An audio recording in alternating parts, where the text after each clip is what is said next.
샬롬 샬롬.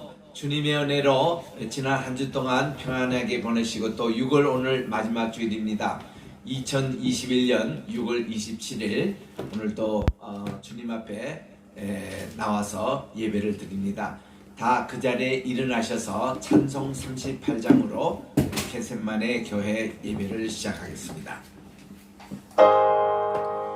예수 우리 왕이여 이곳에 오셔서 우리가 왕께 드리는 영광을 받아주소서. 우리는 주님의 백성, 주님은 우리 왕이라. 왕이신 예수님 오셔서 좌정하사 다스리소서. 예수 우리 주시여 이곳에 오셔서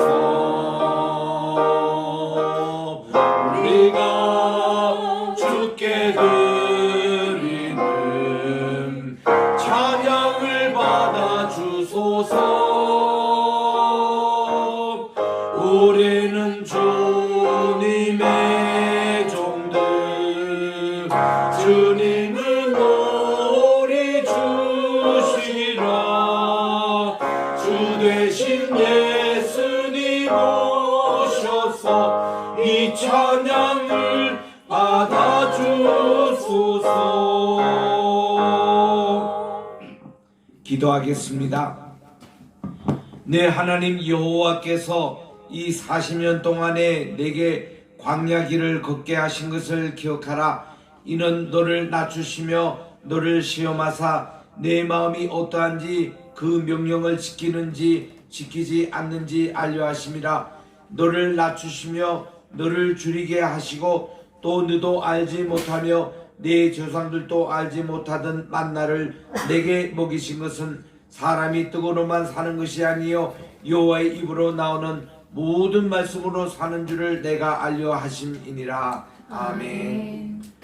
만복의 근원이 되시며 만왕의 왕이 되시고 만주의 주가 되시는 존귀하신 하나님 아버지께 영광과 존귀와 찬송을 세세 영원 무궁토록 돌려드립니다.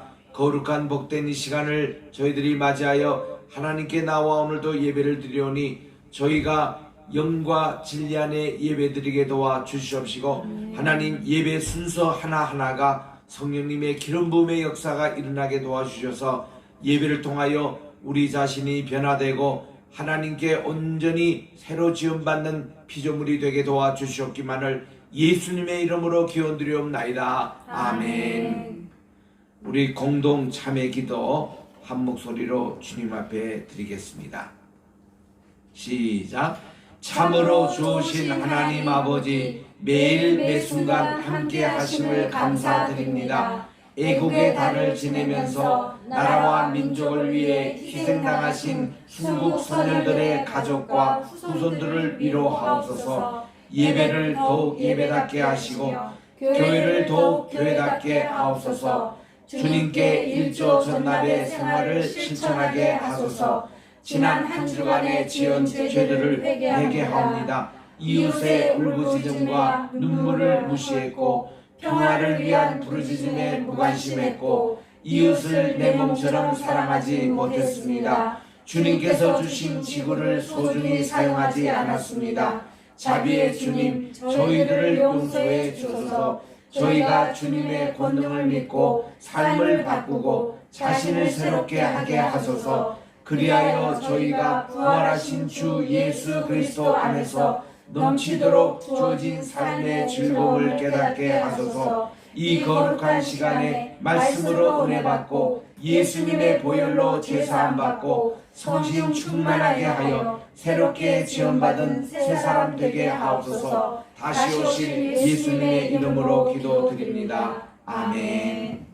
교동문은 제8번입니다. 8번 시편 14편의 말씀 다 같이 찾으셔서 교독하겠습니다.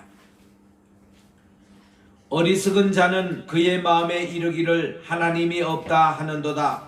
그들은 부패하고 그 행실이 가증하니 선을 행하는 자가 없도다. 여호와께서 하늘에서 인생을 굽어 살피사 지각이서 하나님을 찾는 자가 있는가 보려 하신즉 다 치우쳐 함께 더러운 자가 되고 선을 행하는 자가 없으니 하나도 없도다. 죄악을 행하는 자는 다 무지하나 그들의 똥 먹듯이 내 백성을 먹으면서 여호와를 부르지 아니하는도다. 그러나 거기서 그들은 두려워하였으니 하나님이 의인의 세대에 계심이로다. 너희가 가난한 자의 계획을 부끄럽게 하나 오직 여호와는 그의 피난처가 되시도다. 이스라엘의 구원이 시온에서 나오기를 원하도다. 여호와께서 그의 백성을 포로된 곳에서 돌이키실 때에 야곱이 즐거워하고 이스라엘이 기뻐하리로다. 아멘. 4장 찬송으로 우리 하나님께 성령 드리겠습니다. 성부 성자와 성령 영원히 영광 받으옵소서. 태초로 지금까지 또 길이 영원 보고 영삼위께 영광. 아멘. 다 그 자리에 착석하시기 바랍니다. 오늘은 우리 고린도 후서 제10장에 있는 말씀입니다. 신약전서 297쪽입니다.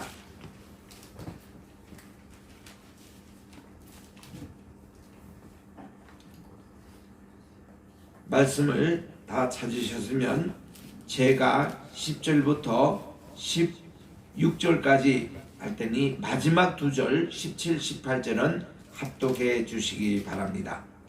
그들의 말이 그의 편지에는 무게가 있고 힘이 있으나 그의 몸으로 대할 때는 약하고 그 말도 시원하지 않다 하니 이런 사람은 누구 우리가 떠나 있을 때에 편지들로 말하는 것과 함께 있을 때에 행하는 일이 같은 것임을 알지라. 우리는 자기를 칭찬하는 어떤 자와 더불어 감히 짝하며 비교할 수 없노라. 그러나 그들이 자기로서 자기를 애아리고 자기로서 자기를 비교하니 지혜가 없도다. 그러나 우리는 분수 이상의 자랑을 하지 않고 오직 하나님이 우리에게 나눠주신 그 범위의 한계를 따라 하노니 곧 너에게까지 이른 것이라. 우리가 너에게 미치지 못할 자로서 스스로 지나쳐 나아간 것이 아니요 그리스도의 복음으로 너에게 이룬 것이라. 우리는 남의 수고를 가지고 분수 이상의 자랑을 하는 것이 아니라 오직 너의 믿음이 자랄수록 우리의 규범을 따라 너희 가운데서 더욱 풍성하여 자기를 바라도다. 이는 남의 규범으로 이뤄놓은 것으로 자랑하지 아니하고 너의 지역을 넘어 복음을 전하게 함이라. 자랑하는 자는 주 안에서 자랑할지니라. 옳다 인정함을 받는 자는 자기를 칭찬하는 자가 아니요 오직 주께서 칭찬하시는 자라. 아멘. 기도하겠습니다. 나의 입술의 모든 말과 내 마음의 묵상이 주님께 연락되기를 원하네. 하나님 아버지, 오늘도 이 준비된 말씀을 통하여 고린도 후서 제10장을 통하여 자랑하는 자는 주님 안에 자랑하라는 귀한 말씀으로 은혜를 받겠사오니 하나님께서 저의 마음을 옥토밭으로 만들어 주시옵시고 주님의 말씀이 우리 신비에 새겨지게 도와 주시옵소서. 예수님의 이름으로 기원드리옵나이다. 아멘. 할렐루야. 아멘. 벌써 6월 마지막 주일입니다. 원래 2021년도도 상반기가 지나는 주일이고 다음 주일은 7월 첫째 주일입니다. 많은 교회에서 맥주 감사 주일로 지킵니다. 우리 사실 성신 강림 주일이 우리에게는 오순절이요, 칠칠절이요, 그날이 이제 맥주 감사절인데 한국 교회에서는 이게 맥주 절이 계속 시간이 왔다 갔다 하고 또 요즘에는 보리와 밀의 생산 농사하는 분들이 많지 않기 때문에 어느 순간에 이게 이제 바뀌어가지고 한국에서 그럼 맥주 감사절은 우리가 1년 상반기를 하나님께 감사하고 하반기를 시작하는 첫 주에 우리가 드리자 해서 맥주 감사절로 많은 교단에서 그렇게 지키고 있습니다. 그래서 우리 다음 주에는 뭐 꼭 명칭이 맥주 감사절이라기보다 우리 한 해의 절반을 이제 새롭게 시작하는 하반기이기 때문에 우리 하나님께 정심을 진심으로 우리 감사드리면서 우리 맥주 감사주일로 지키도록 하겠습니다. 우리 이번 달 6월 달에는 애국의 달, 원효의 달로 지키면서 6월 6일은 현충일, 그리고 그저께는 6월 25일 71주년을 맞이하는 6.25 발발 기념일을 지냈습니다. 많은 행사도 했고 또 많은 일들도 일어났던 6월 한 달이었습니다. 저는 한국에 올 때마다 많은 역사적인 유적을 탐방하고 또 살펴보는 일을 많이 했습니다. 저는 한국 신학에 많은 관심을 가지다 보니까 어디에 고인돌이 많은지, 어디가 무궁화가 잘 피어 있는지, 또 한국적인 토속적인 내용이 어떤 음식점이 있는지 이런 것을 퍽 많이 다닌 편입니다. 제가 참 한참 뉴욕에서 서울에 왔을 때에 대한민국의 10대 대형 교회는 거의 다 이렇게 집회를 할 텐데 참 교회에서 정성스럽게 저를 대접하려고 합니다. 집회가 다 끝나면서 꼭 목사님이 물으세요. 목사님 한국에 오래간만에 오셨는데 어디에 좀 모실까요? 뭐 제주도에 가셔서 며칠 좀 쉬고 오실까요? 하고 이런 제안을 하십니다. 그럴 때마다 저는 한국의 유명한 역사 탐방 또 우리 한국 교회와 관련된 유적지를 좀 돌아보고 싶다고 그렇게 해서 좀 많은 곳을 다녔습니다. 아마 한국에서 사시는 보다도 제가 더 많이 다닐지도 모릅니다. 차량도 제공해 주시고 호텔도 이렇게 제공해 주시고 이 가이드까지 붙여 주셔가지고 전북 고창에 고인돌 445기 다 둘러보고 또 전남 화순에 가면 596기 세계에서 제일 많은 이 고인돌이 지금 있습니다. 본래는 992기였는데 지금 많이 유실되고 없어지고 592기가 남아서 유네스코에서 인정하는 세계 최고의 그 고인돌의 군락지입니다. 또 강화도에 안내를 받아서 만이산부터 시작해서 강화도에도 150개의 고인돌이 있거든요. 그걸 다 이렇게 둘러보게 됐습니다. 뿐만 아니라 저기 홍천, 강원도 홍천에 가면은 그 무궁화, 남궁옥 우리 전도사님, 우리 외부에서는 흔히 장로님으로 알려진 독립투사입니다. 참 이분이 일제시대 때에 무궁화를 다 뽑고 그 자리에 아카시아를 심었는데 이 남궁옥 장로님은 거꾸로 했습니다. 여기에 무궁화를 많이 심어서 그때에 1930년대 우리 어머님 시대에 다 이제 학교에서 술을 놓고 했던 것인데 무궁화로 우리 대한민국 지도를 술을 놓기도 하고 무궁화로 수는 것을 가지고 벽에 걸어 장식도 하시고 또 베개에도 새기시고 또 무궁화로 이렇게 장식된 것을 대문에도 새기는 참 이런 무궁화 심기 운동을 전국에 참 펼치신 그것이 바로 강원도 홍천에 가면은 무궁화 밭이 있습니다. 한 6만 송이가 지금 활짝 피어 있어요. 그래서 이 무궁화가 얼마나 우리 한국에 또 전남 화성에 가니까요 고인돌 가는 그 길에 십리길 4km에 쫙 이렇게 무궁화가 심겨져 있습니다.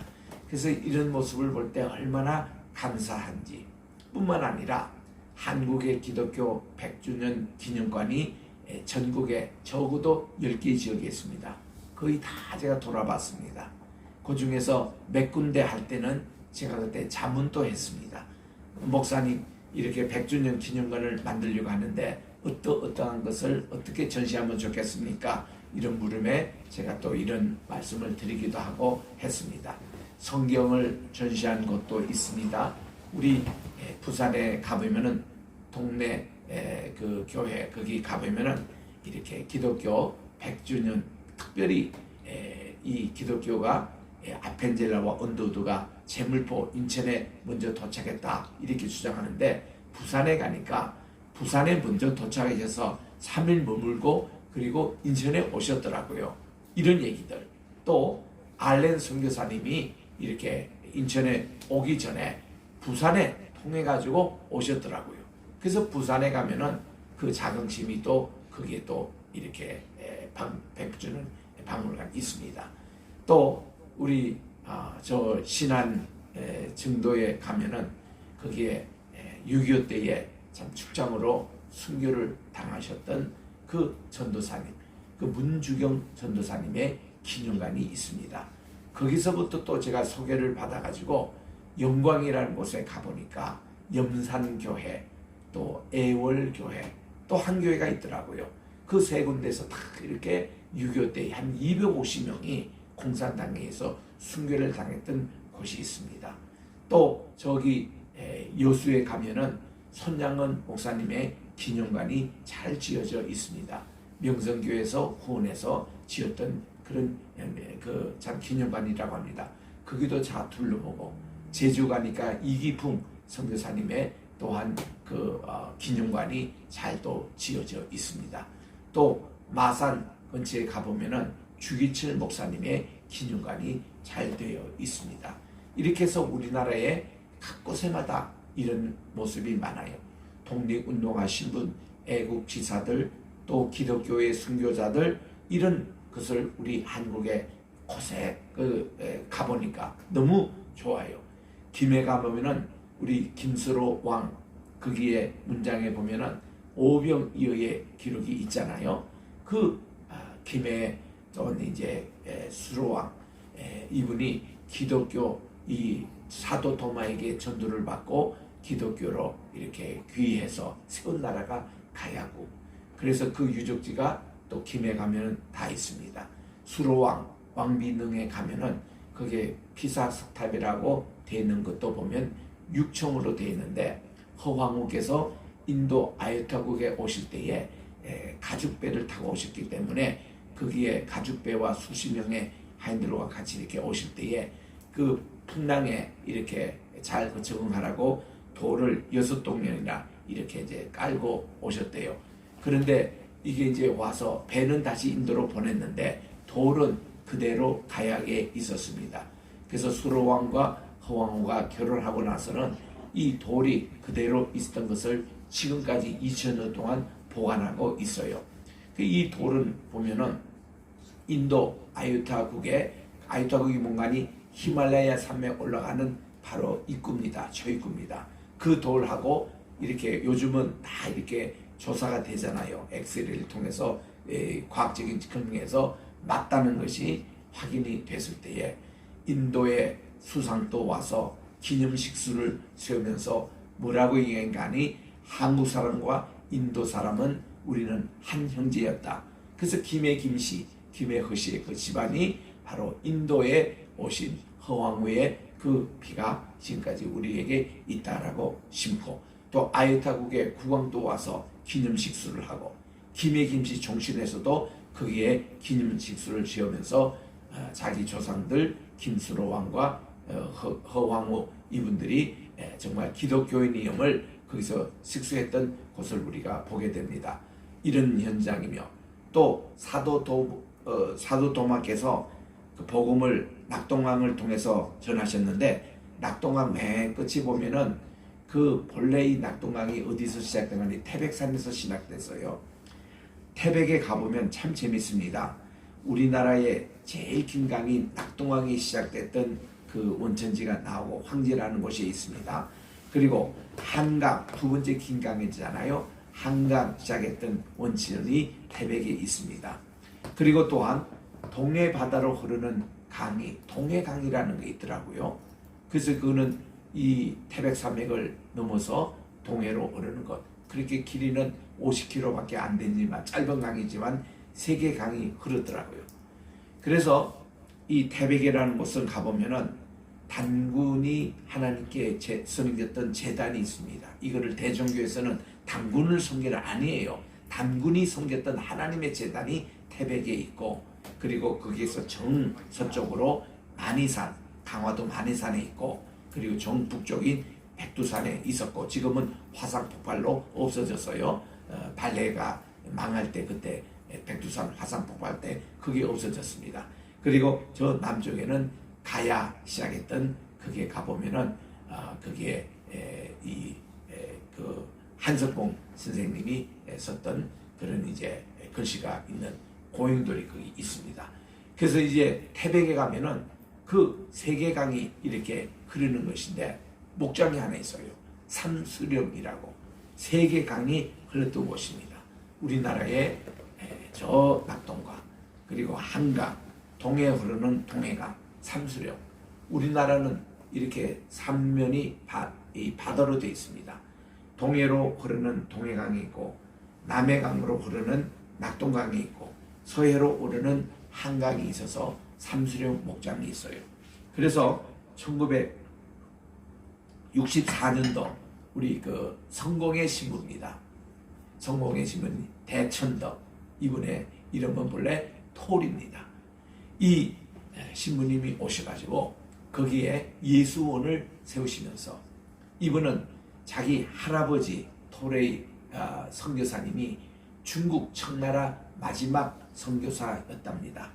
2년 사역을 하고 미국에서 1890년에 무디, 유명한 붕사였던 무디께서 이분을 자기가 세웠던 무디 성령학교 교장, 초대 교장으로 초청할 때에 청나라 왕제에게 이제 내가 다시 돌아가겠습니다 하니, 이 청나라가 우리와 같은 동이족이 세운 나라가 마지막 청나라 아닙니까? 그 왕실에서 선물을 하나 주는데, 그 선물에 보니까 이 우리나라의 고조선을 세운 분이 노아 할아버지가 세웠대요. 그리고 욕단 할아버지, 그때 오신 그분이 바로 단군이라고 기록되어 있습니다. 그래서 이 한국은, 한국 동이족이 세웠던 이 한국은 제2선민이라는 거예요. 그래서 이게 셈이 누군가 하면은 노아 할아버지의 셋째 아들 아닙니까? 우리가 셈, 함, 야벳이라고 얘기할 때에 야벳이 먼저 해야 되는데, 항상 이렇게 영적인 장자가 된 셈이 먼저 이렇게 나옵니다. 셈, 함, 야벳이라는데, 셈의 세 번째 아들이 아르박삭이에요. 그 아르박삭이 셀라를 낳았습니다. 셀라가 에벨을 낳았어요. 이 에벨이라는 것은 강을 걷는 자라는 뜻입니다. 에벨에게 두 아들이 있었거든요. 벨렉과 욕단이 있었습니다. 그래서 이 욕단은 오늘날 저 서쪽으로 갔던 이스라엘의 조상이 된 아브라함의 조상이 됐고, 벨렉은, 그리고 동쪽으로 왔던 욕단, 이분의 조상은 우리 한민족의 조상입니다. 그래서 이스라엘 사람과 한국 사람이 같은 조상을 가지고 있는, 에벨 조상을 가지고 있는 바로 노아의 4대손이라고 말해요. 그래서 이러한 역사의 뿌리를 가지고 있는 내용을 이 톨의 선교사님에게 청나라 황제가, 마지막 황제가 선물로 줬다는 겁니다. 그래서 그분이 이 문서를 자기 손자 대천덕에게 선물을 주었더니, 대천덕은 꿈이 한국에 가서 자기는 한국인으로 사는 게 꿈이었답니다. 왜냐? 예수님의 마지막 재림, 주님의 마지막 재림은, 그리고는 한국 민족을 통하여 세계 선교를 하는 마지막 주자라는 것을 그는 깨달았기 때문에 63년도에 한국에 오셔서 성 미가엘 그 신학교를 세우시고, 그분은 한국인으로 귀화해서 한국인으로 평생 사셨습니다. 그분을 내가 1988년도 보스턴에 집회에 나올 때, 그때 저하고 한 3일 동안 같이 있으면서 이런 얘기를 들려주었습니다. 그리고 또한 그 예수원, 지금 또 태백에 있잖아요. 여기서는 매일 3번 기도가 있답니다. 이 성공에서는 이거를 무슨 대도, 소도 얘기하더라고요. 대도는 큰 기도회고 소도는 작은 기도회라 그러는데 이 정오의 대도 시간에 꼭 그는 북한을 위해서 기도한대요. 남북으로 우리가 분단된 이 나라가 하나님의 복음으로 통일이 될 것이고 그리고서는 자기 목장을 삼수령 이 목장을 구입해 가지고 이름을 사수령으로 바꿨대요. 사수령이라는 것은 뭔가 하니 우리는 동해, 남해, 또한 서해 요 세 개 붙는데 북쪽으로 향하는 강이 없대요. 우리나라 뭐 이 태백에서 북쪽으로 가는 강이 없답니다. 하나님께 기도 늘 한대요. 지금도 12시에 예수회를 가보면 꼭 대도 기도회를 합니다. 네 번째 강은 예수님의 영원히 마셔도 목마르지 않는 생수의 강이 북한으로 흐르게 해 주십시오. 그래서 사수령으로 그들은 기도하고 있습니다.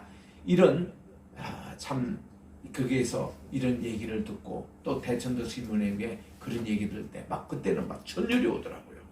야, 우리 한국민족의 조상, 특별히 우리나라 고조서를 세웠던 분이 노아 할아버지가 이곳에서 마지막 생을 보내셨고 또 그분의 그 6대 손이 되는 바로 욕단 할아버지가 바로 우리가 얘기하는 당군. 여러분들이 얘기한 대로 우리 당군 할아버지 할 때 뭐 1800년 동안 이 당군 세계에 보면 다스렸다 해서 한 사람을 우리가 생각하기 쉽습니다. 그래서 우리는 어릴 때 한때는 야, 당군이 한 2000년 뭐 구약에는 900세 나오는데 우리나라의 이 당군은 2000까지 살았냐 어릴 때 그런 생각을 했다고요. 근데 나중에 보니까 당군 세계에 보니 그게 아니더라고요. 당군이라고 이름한 분들이 47분 왕이 계시더라고요. 그 중에 초대 왕이 왕금이라고 했대요. 그 왕금 그분이 바로 욕단이라는 얘기입니다. 그래서 이 47분의 왕이 당군 이거를 이제 세계를 모두 한 1800년 동안 1890년인가요? 그런 이제 기록이 나온 것을 이제 알게 됐습니다. 그래서 우리나라는 참 선민의 나라예요. 이런 역사적인 유적지를 저는 듣고서는 이런 유적지 다 가봤습니다. 태백도 여러 번 가봅니다. 그리고 그 한강이 시작됐던 곳, 낙동강이 시작됐던 곳, 또 동해강이 흐른다는 그 유적지들을 다 가보고 우리가 저기 정동진 얘기하잖아요. 정동진 가보면 또 정서진 가봐야 되잖아요. 바로 여기 인천 여기 송도에서 조금만 강화도 쪽으로 가면 정서진이 있습니다. 정서진을 조금 우리 인천시대에서 좀 더 잘 좀 꾸며야 되겠어요. 주차할 때도 그렇게 조금 거리가 있고 해서 방문하기가 그렇게 쉽지는 않습니다. 그리고 큰 무슨 좋은 문화센터 이런 거를 만들어 놨기는 합니다만은 정동진처럼 그렇게 관광 명소가 발전되지는 않았더라고요. 그래서 우리나라 동정진과 정서진은 사실은 이 강화 쪽입니다. 만인사 쪽이에요. 그래서 이게 허리를 이어가는 이 여기와 또 북쪽으로 백두산부터 가야 있는 김해까지 이어지는 이런 거리가 십자가를 이루고 있는 거예요. 그래서 우리나라 조선 할 때 보면 십자가 밑에 날일자 쓰고 십자가 옆에 달월자를 씁니다. 그 우리 태양과 또 달이 십자가라서 하나가 되는 선민이 바로 밝은 조자다. 밝은 조자는 하나님께 예배드리는 곳이다. 그래서 우리 조상들이 이곳으로 왔다는 거예요. 아리랑 아라리요. 그것이 연예가가 아니라는 겁니다. 연예가라고 주장하는 모든 사람들이 마지막 보면은 가시는 님이라는 용어와 거기서 고개를 넘을 때 고개라는 것을 해석을 못해요. 근데 이거를 우리 유수권 목사님을 통해서 이 아리랑이 그런 뜻이 아니라 알이랑은 하나님과 함께 또 이게 알아리오라는 것이 바로 just God 하나님 자신을 강조할 때 그 알아리고 그래서 이제 이런 얘기를 할 때 이 알이랑 하나님과 함께 왜 하나님의 그것이다. 우리 국어 역보에 보면은 연두법이 있습니다. 그러니까 이제 알이랑 이렇게 소리를 이어갈 때 누구랑 할 때에 알이랑 이걸 붙여서 알이랑 이렇게 발음하는 것 뿐이라는 것입니다. 그리고 이것이 뭐 아리랑 스리랑 이런 얘기는 나중에 나왔대요. 본래 노래가 아리랑이었답니다. 그리고 알이요 요것이 바로 중요한 것이 하나님과 함께라는 걸 강조하는 거예요. 아리랑 3번 나옵니다. 성부, 성자, 성령의 하나님. 여기서 알아리오 하나님 자신. 그래서 고개를 넘어간다. 나를 버리고 가시는 님 할 때 이 님이 누군가 하면은 벨렉과 욕단이 같이 아라라산에서 밑으로 내려와서 오늘날 메사라는 지역이 있답니다. 그 메사가 어딘가 하면 터키에 아니 오늘날 이란입니다. 이란의 북동쪽에 산맥이 있는데 거기가 메사라는 곳이 있대요. 거기에서 저 시날 평지 쪽으로 그 갔던 이런 분이 바로 벨렉 계통, 이 이스라엘의 조상이 됐던 이 사람들이 만든 것이 바벨탑이에요. 바벨탑. 그리고 동진했던 것은 노아 할아버지는 바벨탑 삼는 벨렉으로 따라가지 않고 욕단과 함께 해가 뜨는 곳, 바로 우리 에덴 동산 치질 때의 동쪽입니다. 에덴의 동쪽. 이게 밝은 곳. 왜냐? 예배하기 위해서, 하나님께 새벽 기도하기 위해서 온 땅이 바로 이 한반도라는 거예요. 그때는 이 한반도가 중국하고 땅이 붙어 있어서 동쪽의 맨 끝나라였답니다. 해가 제일 먼저 뜨는 곳. 그래서 이 우리나라는 새벽의 나라입니다. 새벽과 같은 말이 이 배달이라는 말입니다. 그리고 같은 말이 서라벌이라는 말이에요. 서라벌이 이게 오늘날 서울이라는 단어로 바뀐 겁니다. 이것이 창세기 10장 30절에 스발이라고 나와요. 그게 다 같은 말이에요. 그래서 이런 용어들이 우리나라 초대 문교부 장관했던 안호상 선생님이 다 연구한 거예요. 이분이 1954년도에 뉴욕에 세계 교육부 장관 회의가 있었답니다. 갔는데 거기에 대만에서 오신 아주 유명한 선생님이 계십니다.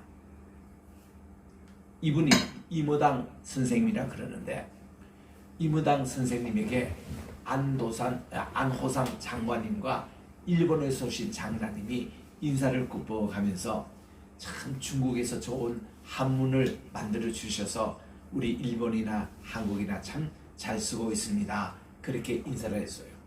하버드 출신 그 당시에 최고의 지성인인 이무단 장관이 딱 반색을 하면서, 안 장관이 무슨 말씀 그렇게 하십니까? 이 한문이 동이족에서 만들어서 우리에게 전해준 것 아닙니까? 그 동이족이 우리 한국 사람. 이어서 안호상 장관님이 쇼크를 먹으신 거예요.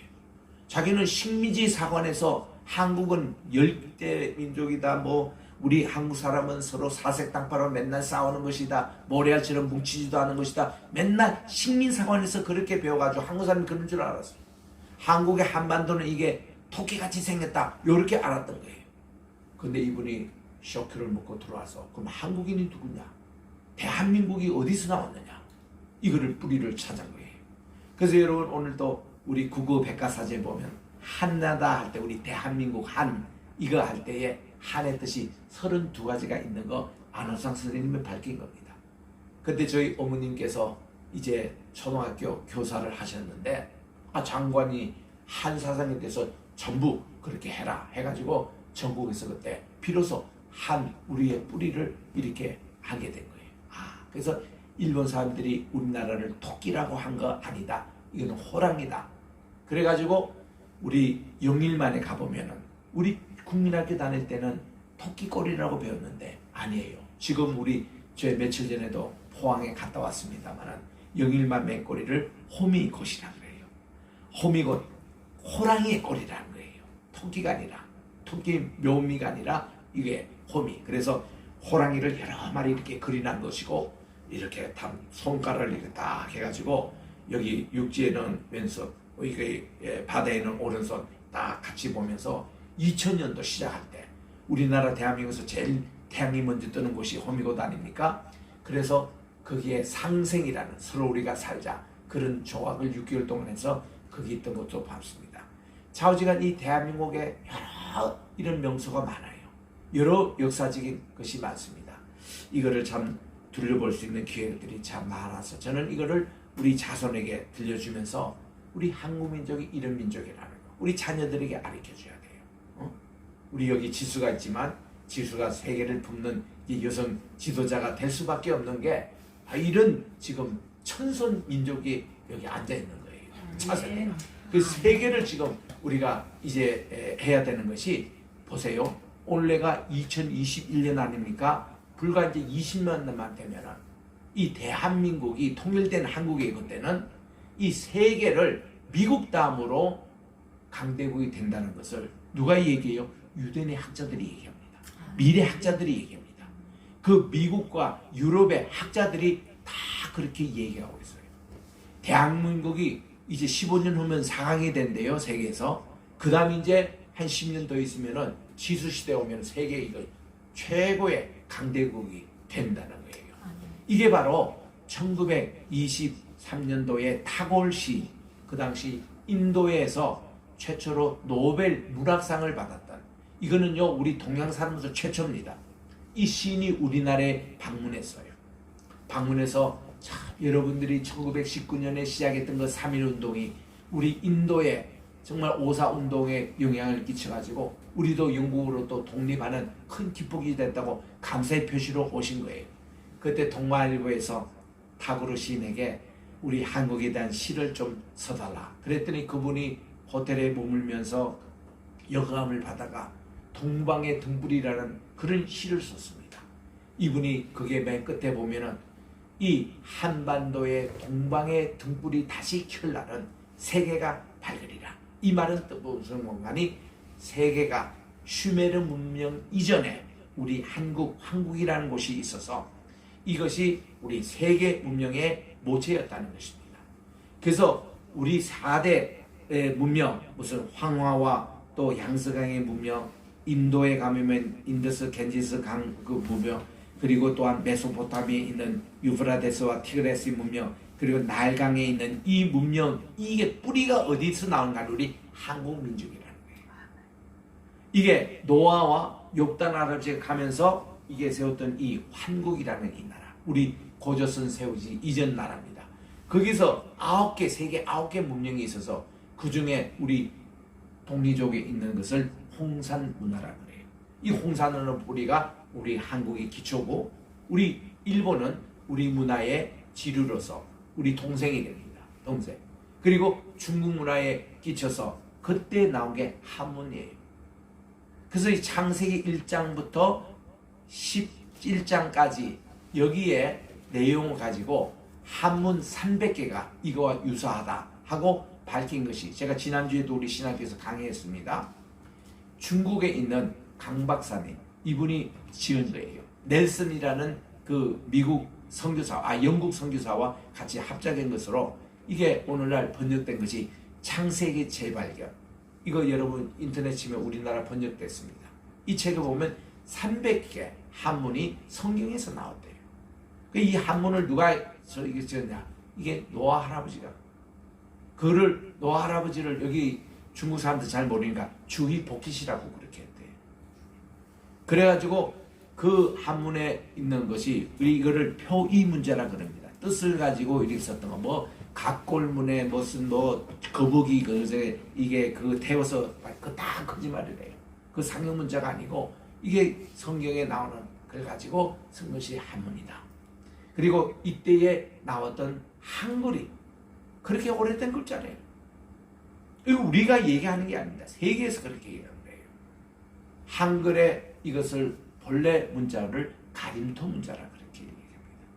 이 가림토 문자가 우리 창세기 11장 1절에 바벨탑 쌓기 전에 온 세계 구음이 하나더라. 랭귀지, 언어가 하나더라. 그 언어가 바로 가림토 문자라는 거예요. 이거를 지금 세계에서 인정하기 시작했다는 겁니다. 유네스코에서 인정하기 시작한 겁니다. 그래서 지금 한문도 또 한글도 우리나라에서 해서 어때요? 세계가 이제는 한글이 세계 언어로 채택이 됐습니다. 언제? 2002년. 올해가 2021년이니까 이미 19년 전에 세계가 한글 가림토 문자와 요거를 좀 보충한 것이 누리글이라 그럽니다. 누리글이 지금은 돌아가셨습니다만은 서울대 출신이었던 김석영 교수님, 이분이 미국의 콜롬비아 대학의 교수였는데 이분이 우리나라 글을 좀 이렇게 보충해서 누리글이라고 해서 51로 만들었어요. 그 이걸 하면 세계 모든 언어를 전부 다 표기할 수 있는 이 언어가 된 겁니다. 그래서 지금 여러분들 인터넷 쳐보시면요, 누리끌 성교회가 있습니다. 유기들 성교회는 공간이 세계가 2,500 종족이 언어가 자기들 언어가 없어요. 이런 사람들에게 누리끌을 보급을 해서 그 사람들이 발음하는 그대로를 적으니까 자기들이 말하는 그대로 표음 문자로 이렇게 기록이 됩니다. 그걸 가지고 성경을 찍어가지고 한국에서 찍어가지고 그들에게 성경을 보급하는 누리끌 성교회가 있습니다. 그래서 우리나라 언어가 항상 세계에서 올림픽 금메달을 땁니다. 하나님께서. 그래서 이제는 UN 세계가 다 한국어로 하나가 됐다. 빌 게이츠가 우리나라 올 때마다 그가 약속한 게 있죠. 4분 대통령 예방했습니다. 그리고는 늘 끝날 때 일어날 때 하는 얘기가 뭔가니 자기는 앞으로 이 마이크로소프트 할 때에 영어로 하지 않고 한글을 하겠다는 거예요. 우린 지금 www 이렇게 하는데 이거를 기억 이런 식으로 하겠대요. 왜냐? 이 한글은 세계적인 IT 언어라는 거예요. 그래서 이 한글로 가지고 컴퓨터 하는 거하고 영어로 하는 거 비교해 보면 한글이 2배나 빠르답니다. 세계에서 제일 빠르대요. 그 이거를 너무 좋아가지고 내가 한 15년 전에 북경에 갔습니다. 북경에 갔더니 택시 운전사가 그 전에 보면 이게 보면 한문을 그린다고 그것도 그 사람들이 이제 이거 한문을 같이 이렇게 취가하겠다 간체를 썼거든요. 간체를 이렇게 하니까 그 뭐 주소 하나 찍는데 시간이 많이 걸려요. 근데 15년 전에 가니까 한글을 막 쓰더라고. 그래서 이거 어떻게 됐냐고 왜 우리가 한글 했더니 이분이 설명이 북경대학에서 한문이 하도 복잡하니까 이거를 이제 그 마이크로소프트에서도 뭐 발표했던 대로 앞으로 한글로 이제 안 되니까 한글로 그거를 바꿔가지고 쓰니까 10배 이상이 빨라졌다는 거예요. 이 소문이 지금 일본에도 들어가지고 일본 사람들도 자기 가라카나 히라카나 51개로 가지고 이게 하니까 느리니까 한글로 쓰니까 4배가 또 빨라졌다는 거예요. 지금 전 세계가 이런 붐입니다. 그래서 이런 내용들을 한국의 국내화본 우리만 모르고 있는 거예요. 한국 사람만 한글에 대해서 우습게 생각하고 언문이다, 반절이다, 그거는 여자들이 그냥 부엌에서나 쓰는 것이다. 이것은 뭐예요? 이 중국에 대한 4대 사상. 우리는 한문을 쓰겠다. 미안해요. 한문도 이제는 한국 사람이 만든 겁니다. 4대 사상 이제 필요 없어요. 우리가 큰 나라였고 우리가 종주국이었고 우리가 문화의 그 기초였다고요. 그래서 제가 이거를 미리 깨닫고 미국 신학대학에서 내가 고대 근동왕을 가르칠 때에 문화의 뿌리는 슈메르에서가 아니라 한국 바로 동이족 이 문화에서 나왔다 하고 하나하나 내가 설명을 해줍니다. 슈메르 이게 언어들이 전부 다 한국의 영향을 받은 언어. 교차거 우리가 굴절로 얘기했는데 우리가 교차거예요. 그리고 300단어가 같습니다. 슈메르하고. 한국의 문화 풍습이 그대로 슈메르하고 같습니다. 옛날에는 슈메르에서 우리가 영향을 받았다고 저는 미국 가기 전에 그렇게 배웠어요. 근데 미국에서 고대 근동을 고보니까 아니에요. 슈메르는 누구에게 영향을 받았더라고. 조사해보니까 바로 노아와 욕단 할아버지 그쪽 영향에서 우리가 받은 거예요. 그러니까 이거를 얘기하니까 미국 사람들도 인정을 했어요. 세계적인 석학도 인정을 했어요. 아이비리그 있는 교수들 내가 다 찾아서 이거를 얘기를 해봤습니다. 그분들이 인정을 해요. 왜냐하면은 슈메르가 어디서 땅에 뭐 어디 뚝 떨어진 이게 아니거든. 어디 영향을 받아오는데 나중에 보니까 바로 이 동양이라는 거. 그래서 여기에 대해서 다시 지금 관심을 가지고 이제는 한국이 주축이 되고 타고르 시인이 동양의 그 한국의 빛을 발할 때는 이 온 세계가 밝아지리라. 그리고는 1972년도에 게오르그 시인이 있었습니다. 이 게오르그는요 바로 25시 작가예요. 25시라는 것은 여러분들이 보세요. 24시간인데 25시라는 것은 이미 종말이 지나가지고 그 이상 세계로 살아가는 25시. 여러분 25시 주인이 어디 있는가 하십니까? 대한민국이에요. 한국이에요. 1970년도 초에 우리나라 그때 막 그냥 유신헌법하고 나라가 좀 시끄러울 때 그때 이 책이 나온 거예요. 그래서 이분이 1974년도가 한국에 오셨습니다. 나는 그 책을 참 감명이 읽기 때문에 그분이 올 때 나는 직접 강의를 들었어요. 서울의 종로에 와서. 그리고서는 동아일보 기자와 함께 어디로 가는 거 아니? 남산에 올라가더라. 남산에 올라가서 감상을 그때 얘기했습니다. 요즘은 남산에 올라가면 기와집이 덜 보이는데 70년대만 해도 올라가면요 다 기와집이었어요. 지금은 한옥 마을이라고 몇 개만 이제 남아있지 요즘은 거의 빌딩으로 가려져 있고 이 기와집이 거의 없어졌습니다. 이때 이분이 얘기가 아닌 유명한 얘기가 있습니다. 이 대한민국 남산에 시작됐던 이 기와의 물결이 온 세계에 번지는 날 이 세상에는 25시가 되겠다고 그런 얘기를 한 적이 있습니다. 그리고 78년도인가요? 그때는 우리가 대학원 공부할 때 그 뉴욕 뉴스윅 그 잡지를 우리가 배울 때입니다. 웬 한 분은 보니까 지구본이 우리 대한민국이 있는데 대한민국 여기에 코리아 is coming 한국이 온다 이런 제목을 가지고 뉴스윅에 딱 실었더라고. 근데 그 내용이 가관이에요. 78년도는요 미안해요 우리나라 남한이 북한보다 더 훨씬 못 살 때였습니다. 북한에 그때요 외교 수립국이 80개국 할 때 우리나라는 64개국이 안 될 때입니다.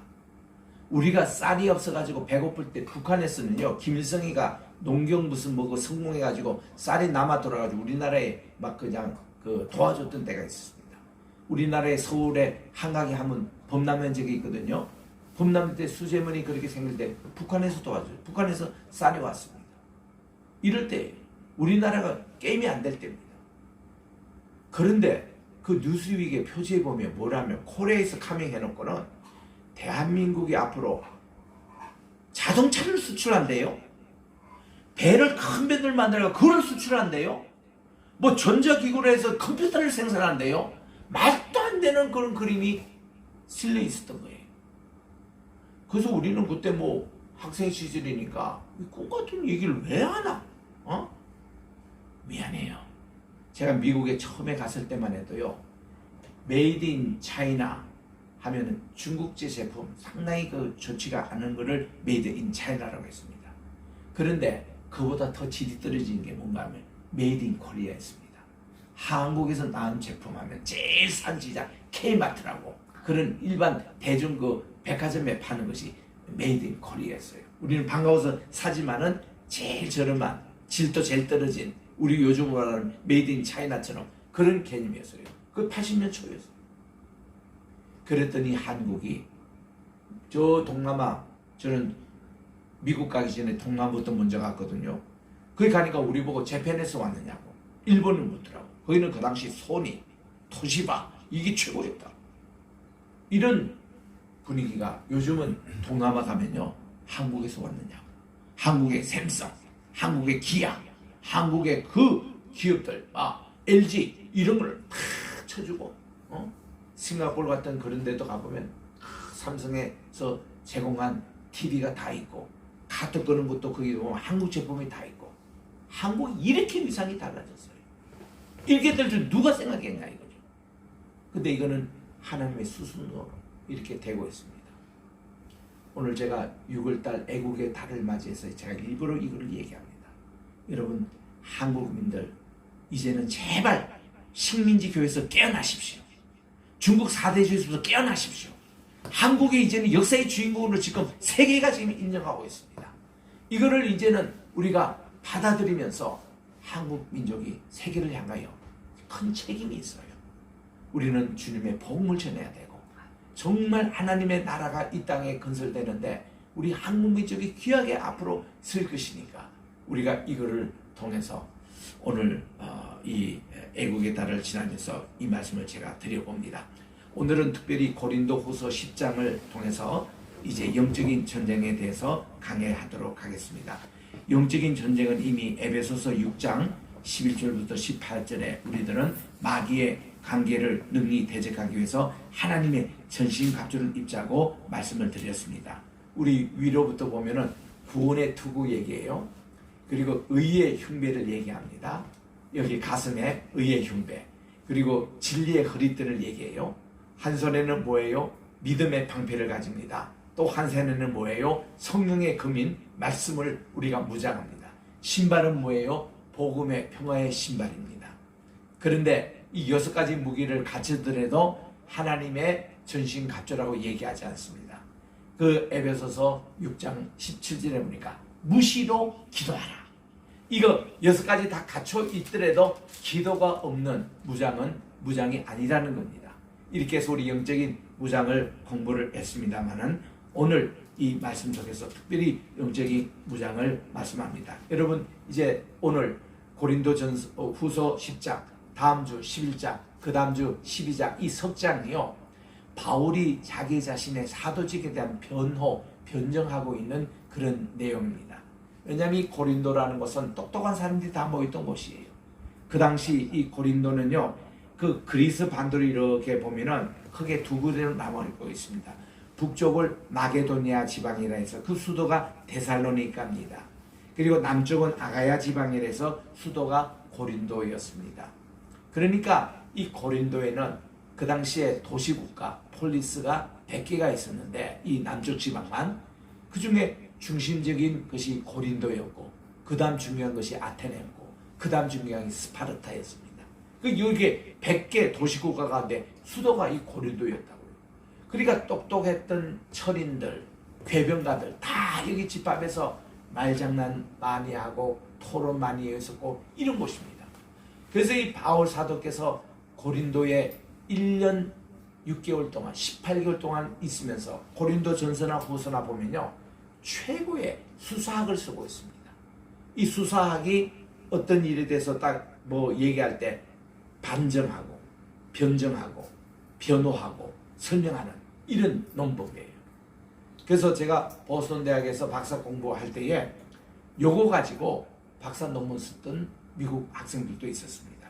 고린도 전서에 나타난 아폴로제틱스 변호법에 대해서 이렇게 쓴 이런 논문도 있었습니다만 참 아주 유익한 논문이었어요. 그래서 이런 고린도후서에 바울 자신이 변호를 하는 겁니다. 이 10장에서는 특별히 바울에 대해서 외모라든지 스펙이라든지 여기서 공격하는 사람이 있었어요. 11장에 가보면은 바울이 자기 자신의 사도직을 어떻게 변호하냐. 나는 고난을 너무 당했다. 핍박을 당했다. 너희들 이런 사람이 있느냐. 이걸로 변호해요. 12장에 가보면요. 요거 가지고도 부족하니까 야 나는 삼청청에 올라가는 그런 영적인 체험도 내가 했다. 여러분들이 정말 주 안에서 자랑해야 되는데 그런 다른 쓸데없는 자랑하지 말라. 나도 그만큼 갖출 건 다 갖췄다. 이런 자기 자신의 변호예요. 오늘 10장에서는 특별히 자기 좀 육체적인 이런 자랑을 얘기를 하는 겁니다. 우리 사회에서 흔히 스펙이라는 얘기를 맞지 않았습니까? 스펙이 뭔가 이거는 완전히 한국적인 용어예요. 한국적인 용어를 한국에 와서 참 많이 쓰더라고요. 난 처음에 스펙이란 말은 무슨 소리인지 못 알았습니다. 뭐 스펙트럼인가? 이게 스펙이 뭔가? 이랬더니 나중에 들으니까 스페시피케이션, 요거 준말이래요. 스페시피케이션이라는 것은 뭔가니 인적인 사항을 얘기하는 겁니다. 회사에서 어떤 한 간부를 뽑을 때에 그 인적인 그거를 다 합니다. 이 사람이 어디서 공부했고 무슨 경력이 있고 뭐하고 이것을 써내는 것이 스페시피케이션. 요거를 준말을 스펙이라 그러더라고요. 그까지는 알아듣는데 나는 한국에서 말이죠. 아파트 이름 만들어서 프로시오라고 이렇게 되더라고요. 프로시오 영어도 없는 것인데 이건 무슨 말인가 했더니 나중에 보니까 푸르다 그래서 푸르지오 한국말을 영어로 그렇게 표기한 거예요. 야 한국 사람들은 그런 머리가 좀 비상해요. 아파트 이름마다 막 영어도 안 되는 것을 쓰는데 난 저게 정말 이태리 말인가 뭐 베로티움이라는 말 쓰는데 그게 뭐 영어도 없는 말을 이태리어도 없는 말을 쓰면 한국적인 말로 막 갖다 붙이는 거라. 그러니까 한국적인 영어도 참 많이 있습니다. 이것도 연구 대상에 보면 좌우지간 이런 스펙이라는 이름인데 우리 바울에 보면 이 스펙이라는 이 말이 얼마나 그분을 화려했습니까? 그 당시에 최고의 바리새인이죠. 최고의 학부 가말리엘의 문화생의 최고생이었죠. 이 모든 그 자신도 베냐민 지파 그 바로 사울 왕의 왕족 출신이고 다 그런 게 있었습니다만은 자기는 빌립보서 3장에 보니까 이거를 배설물까지 다 자기는 버렸다고 했어요. 스펙을 자기는 다 버렸다고 그랬습니다. 이런 내용이 오늘 이제 말씀에 나오는 것입니다. 그리고서는 그가 얘기한 대로 2절에 보니 강한 요새라고 나옵니다. 이 강한 요새라는 것은 구원받기 전에 인간의 무지하고 불경건한 생각이 있는 이런 완고한 생각, 교만, 이거를 그가 얘기하는 겁니다. 이거를 그는 부수고 예수님의 복음이 자기를 강하게 했다고 변정하고 있는 것입니다. 5절 6절에 보니 우리는 상상하는 것과 또 하나님을 아는 것을 대적하여 스스로를 높이는 모든 것을 무너뜨리고 모든 생각을 사로잡아 그리스도께 복종하며 또 너희의 순종이 이루어질 때 모든 불순종을 응징하려고 준비하노라 그랬습니다. 하나님의 능력은 인간의 모든 의론들, 인간의 모든 교만, 인간의 모든 이 사상을 파괴할 수 있다는 것입니다. 하나님의 능력은 하나님을 아는 것을 대적하여 높아진 그 모든 것을 다 파한다고. 그래서 이것이 무궁한 생명의 기림을 담대하게 그는 얘기를 하고 있는 것입니다. 7절부터 18절에 바울은 자기의 사도직을 변명하고 있습니다. 특별히 여기에 보면은 10절에 가보니까 그들이 말하기를 그의 편지는 무기가 있고 힘이 있으나 그가 몸으로 행할 때는 약하고 그의 말도 형편없도다라고 그렇게 논합니다. 바울에 대해서 외모에 대해서 바울 학자들이 많이 연구를 했습니다. 그런데 그게 사실 맞는지 안 맞는지 그는 우리가 잘 확인이 되지 않는 거예요.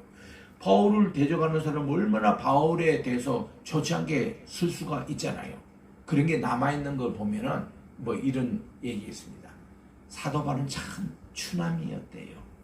키도 150cm 정도밖에 안 되고 매부리 코에다가 그의 이 눈썹은 붙어 있었고 그리고 이제 이 주름이 진 이마에는 주름이 진 얼굴이고 몸도 왜소했고 이렇게 광대뼈가 튀어나오고 뭐 전형적인 아주 추남의 모습으로 그리고 있습니다. 또 그는 말이 이렇게 시원찮다는 거예요. 그래서 한 번은 그가 이제 3차 전도 여행을 마치고 이렇게 들어와 지방에 와서 이렇게 이제 말씀을 전하는데 꼭 이 구절을 할 때 바울 학자들이 그를 언급합니다. 유두고라는 청년이 창문 곁에 앉아가지고 바울의 말을 듣고 있는데 얼마나 재미없이 얘기했으면 그것도 길게 얘기했으면 졸다가 떨어뜨려가 삼정에서 떨어져 죽었다는 거예요.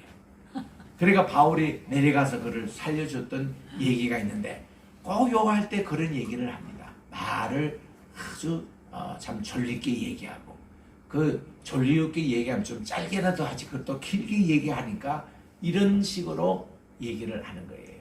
근데 저는요 이것은 다 믿지 않습니다. 바울을 대적하는 사람의 얘기일 수도 있다는 거예요. 왜냐하면 성경에서 하나님이 사람을 쓰실 때 보면은 꼭 사람의 외모만 보지 않아야 하시더라고. 왜냐하면 사무엘이 이제 사울 왕을 이어서 이세 집에 가서 다윗에게 이제 기름 부러 가 있는데 이세는 의뢰이 우리 가운데 잘생긴 장남 이놈이 앞으로 왕이 되어지지 않겠습니까? 아니면 차남 삼남하고 다 보냈습니다. 다 멋있었어요. 그러니까 막 사무엘이 그에게 기름을 보려 가니까 성령님께서 막으신 거예요. 아니다. 우리 사람의 외모로 보지만 하나님의 외모로 보지 않으시다. 마음의 중심을 봐라. 그랬더니 나중에 보니까 다윗이 들어오는데 키도 아직은 그 당시는 뭐 16살밖에 안 되니까 작았잖아요. 그리고 그러나 얼굴은 불그스럽게 했던 그러나 그렇게 외모는 그렇게 뭐 준수한 편 아니었다는 겁니다.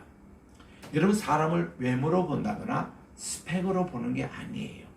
대기업에서도 한때는요 수를 전형할 때는 어디 S대 출신, Y 출신, K 출신 뭐 이래가지고 학력으로 따지고 다 그렇게 했는데 한 번은 우리나라의 S라는 대기업에서 정책을 바꿨대요. 앞으로 학력 보지 않겠다고. 왜냐면 그래서 이렇게 다 뽑았더니 인성이 엉망이라 이거야. 사람 됨됨이, 사람의 그 어떤 성숙도 그리고 성실한 거, 정직한 거 다 떨어진다는 거예요. 그러니까 이제부터는 그 학력 보는 것을 그만두자. 제가 미국에서 들은 얘기입니다. 미국에서 그때 현지 채용할 때 그렇게 했어요. 그래가지고 그 다음부터는요 인성을 주로 보는 거예요. 그래가지고 인성을 가지고 그렇게 하는 겁니다. 대기업에서 요즘 이렇게 취직이 딱 되잖아요. 거기서 제일 먼저 인성교육 시켜요. 한 달 동안. 심지어는 신입사원들 다 데려와서 양식집에 딱 데려가지고 포크는 언제 사용하고 나이프는 언제 사용하고 커피 마실 때는 여기 넣고 이쪽으로 넣고 요거 교육까지 다 시킵니다. 응? 그리고 복장은 어떻게 하고 그리고 손님 올 때 인사는 어느 정도로 이렇게 얘기하고 그런 거 시켜요. 이게 스펙하고 틀리지 않습니까? 그래서 대기업에서 우리 한국도 그런 게 아니라 미국도 그래요. 미국에는 꼭 대학 졸업을 안 해도 승무원 사람 참 많이 있습니다. 왜냐하면 거기는 그런 인성, 사람의 능력 기준으로 다 보기 때문에 그게 물결이 서서히 한국에도 들어오는 거예요. 그러니까 이런 거는 참 좋은 얘기입니다. 우리 교회도 마찬가지예요. 어떤 외모나 이런 걸 보지 말자는 거죠. 하나님께 얼마나 쓰임받는 미래성, 장래성 이걸 보는데 그 바울이 지금 그런 내용입니다. 그래서 이렇게 하지 말고 우리 15절에 가보니까 우리는 우리의 분량밖에 다른 사람들이 수고한 것을 자랑하지 아니하며 오직 너희의 믿음이 자라날 때 우리의 규칙에 따라 우리가 너희를 통하여 넘치도록 확장되기를 원하노라. 바울이 자랑거리는 바로 성도들입니다. 성도들의 믿음이 자라고 이게 자랑거리였습니다.